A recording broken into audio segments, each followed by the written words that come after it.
Steve Morgan for Fishing Monthly magazines, and I'm here in Miami, USA with David Foulkes. And David, your job title here, Chief Technology Officer for Mercury, and that's a pretty flash title. You've released some great product here at the show, including the 400 horsepower racing Mercury, a 350 horsepower Verado. They're based on the same 2.6 litre block as the previous models. What have you stuffed under the cowl to get this performance out of them? Well, you know, the Verado six-cylinder engine is a great start, and it's a very robust engine, but to get that level of power and torque reliably, we needed to change quite a few things. So we changed some of the major systems. We changed the induction system. We added a cold air inlet. We have a new supercharger. It's water-cooled. We have new camshafts. We changed the entire fuel system. We upgraded the power head. We put a new knock control system in it. And then we made the whole of the rest of the outboard essentially more robust to take not only the higher cylinder pressures and temperatures and loads inside the engine, but knowing that these boats with these engines are now going to be going faster, being able to accommodate the higher hydro loads that these faster boats would see as well. So a great platform to start with, but a significant upgrade to all the major systems. That's right. It isn't just whacking a new sticker on and shoving a little bit more in fuel in there. It's certainly not that. It is a real systems engineering exercise. We want to deliver to our customers something that they can trust to be durable and reliable, even at these really high power levels. Now, in Australia, we don't see too many outboards of this size. Obviously, there's none on the market. But I notice here there's a lot of twin and triple and quad rig boats. What were these things exactly designed for? What's the main market for these motors here in the US?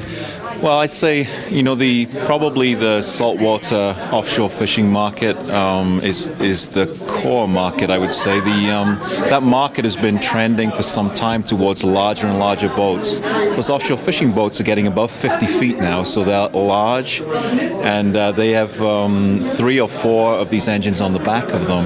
So really, you know, the boats want to be bigger, and the thing that's limiting them is how much power they can actually put on the back. So we facilitate, in a way, you know, advancements in that area in combination with the boat builders. I'd say that's the core market, but the engines are really designed to be extremely flexible. You know, everything from large deck boats to even, you know, we have seen 60, 70 mile an hour pontoon boats.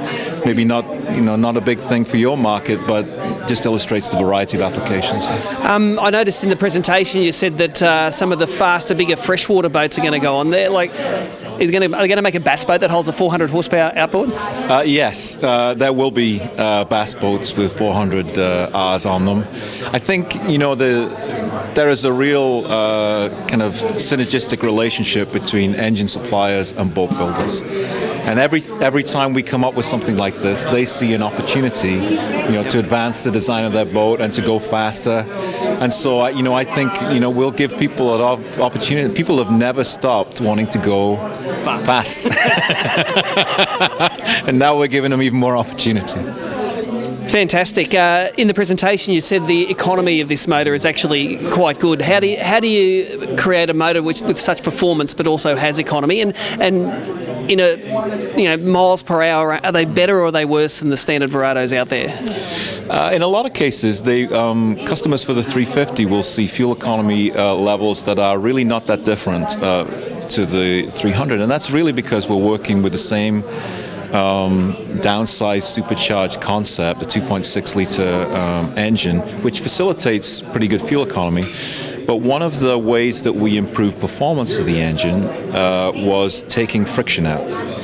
And when you take friction out, you generate more net horsepower to the propeller, but the other benefit is you get better fuel economy along for the ride, and that really came through. I mean, we're taking a lot of wasted horsepower out of these engines with detailed design changes that benefits power and benefits fuel economy. Just give us a quick rundown about this anti-vibration system. You were big in the presentation about there being a massive amount of horsepower there, but it's not translated through to the hull. What's it called, and what does it do? It's called an advanced midsection. We call it AMS for short, but it's essentially a very unique way of suspending the outboard. On a conventional outboard, you have a transom and mounts, typically 4 mounts that are placed vertically. And the advanced midsection places 2 mounts in front of the engine and 2 mounts behind. So instead of having all that mass of the whole outboard behind the mounting structure, the center of gravity of the outboard is right between all the mounts. So it does a much better job of isolating the engine vibration and preventing it from being translated into the boat transom. In the presentation, you said there was up to the competition's engines are up to 75% more Louder, yeah. louder. Is the notice when you're on the water, and I suppose we'll get onto the water, that you notice that in the ride when you're driving these things? Yeah, absolutely. I think people are looking for a lot in these boats. They're large boats. They're expensive boats. People use them for their performance, but really, after a while, if you're on a long cruise at high speed with a boat, which is a fairly frequent situation, especially with these offshore saltwater boats, that engine noise can be draining after a while. And what you really want in the end is you want to be able to hold a conversation. Yep. You don't want to be fatigued by the noise. So we're finding more and more demand for refinement along with power as part of, I think people's experience in cars and other forms of transport is they get more powerful, they get quieter at the same time. And then that's the trend that we want to follow as well. Are you going to hit a point where it's going to be hard to get more horsepower out of a 300 kilogram engine? I think a lot of people have wondered in the past how much horsepower we could get out of this engine, and we keep squeezing it some more. So, I think there's always more that you can do. At some point, the architecture reaches some level of natural limit. But I wouldn't say we're out. I didn't say we're quite there yet. Just one final question, and thanks for your time tonight.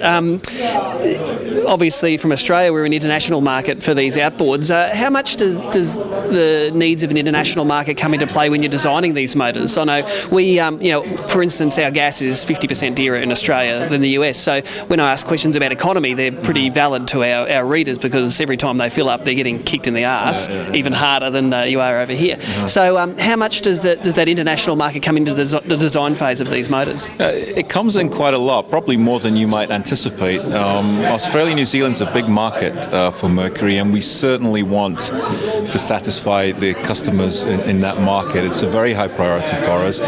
We like the market because it's it's a kind of, there's a commercial element to it, but there's a fun recreational element to it and some unique parts to it. And we're very appreciative of customers choosing our products in that market, so we always want to satisfy them. We like to offer a wide range of product. We have the broadest product portfolio of any manufacturer, so we hope that people can find a product in our product portfolio that meets both their performance and fuel economy needs, whether it's this product or a different product in the portfolio.